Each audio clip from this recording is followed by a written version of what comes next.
Lanjut lagi ceritanya, novel mendadak menikah. Uli menggelengkan kepalanya kuat-kuat, berusaha menghilangkan pikiran buruk yang memenuhi kepalanya. Bagaimanapun dia adalah seorang istri.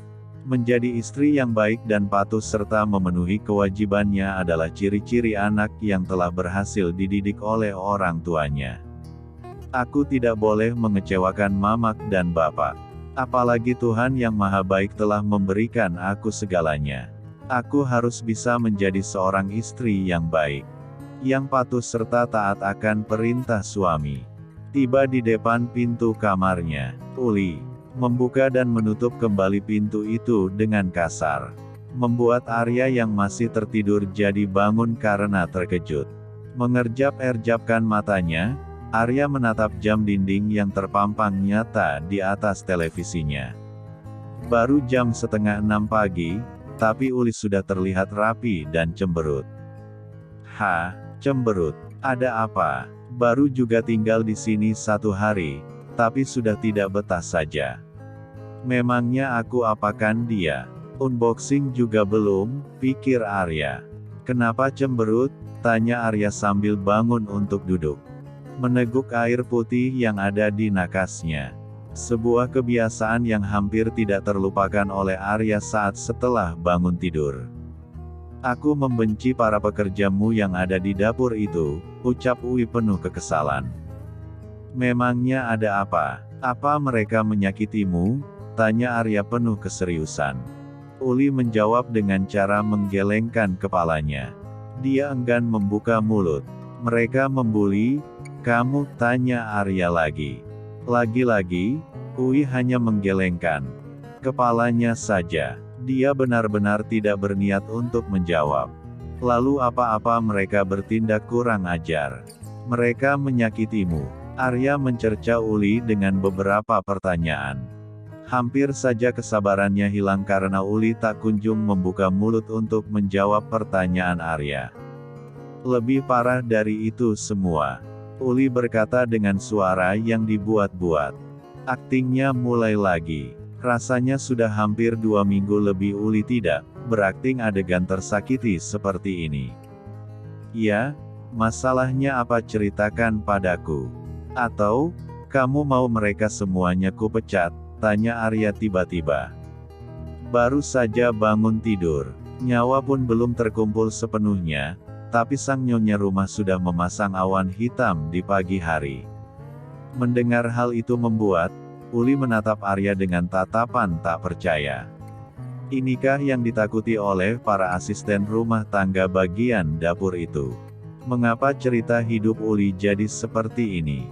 Seperti para tokoh novel wanita tersakiti yang menikah dengan seorang CEO dingin. Kenapa? Tanya Arya kala Uli tak kunjung mengucapkan sepatah dua patah kata. Tidak apa, abang.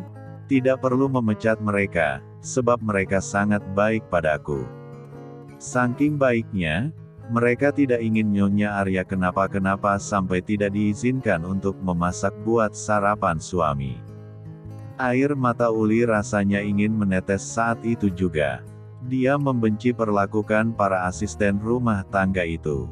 Meskipun Uli tahu bahwa mereka berhati baik, tapi Uli tetap kesal karena tidak diizinkan memasak. Hanya karena masalah sepele itu? Tanya Arya serius. Abang, itu bukan sebuah masalah sepele. Ini adalah masalah harga diri seorang istri. Aku ini istri, tugasku melayani dan memenuhi segala kebutuhan. Kamu, orang luar tidak sepantasnya melayani kamu. Ini masalah harga diriku, Bang. Harga diri seorang istri. Uli mengeluarkan unek-unek di hatinya. Dan sengaja dia mengulang kalimat harga diri seorang istri agar bisa membela diri. Lagi pula Uli benar-benar memiliki niat yang tulus untuk menjadi istri yang baik bagi Arya. Selain mendapatkan pahala, dia juga akan membanggakan kedua orang tuanya di kampung.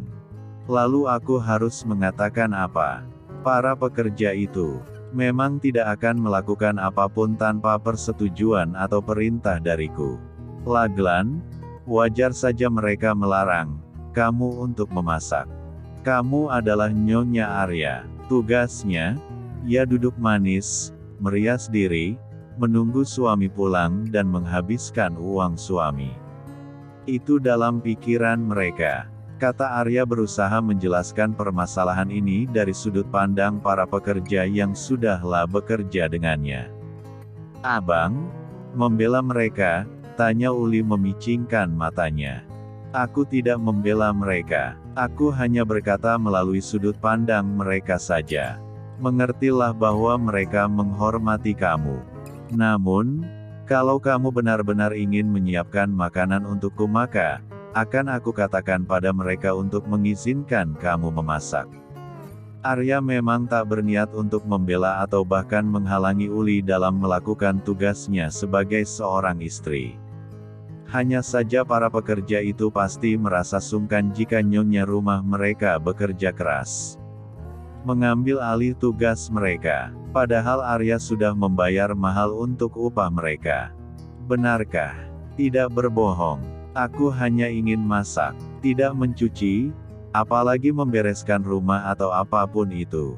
Lalu untuk kamar ini, biarkan aku yang membersihkannya. Aku tidak ingin ada orang lain yang masuk ke dalam kamar kita selain kamu dan aku. Juga untuk pakaian kotor dan bersih. Aku akan mengantarnya ke bagian pencucian dan mengambil yang telah bersih lalu menyusunnya. Pekerjaan yang Uli lakukan hanya sedikit saja. Tidak membutuhkan banyak tenaga, pikir Arya. Lalu menganggukkan kepalanya pertanda setuju. Semoga kabarnya baik, lancar rezekinya dan sehat-sehat selalu.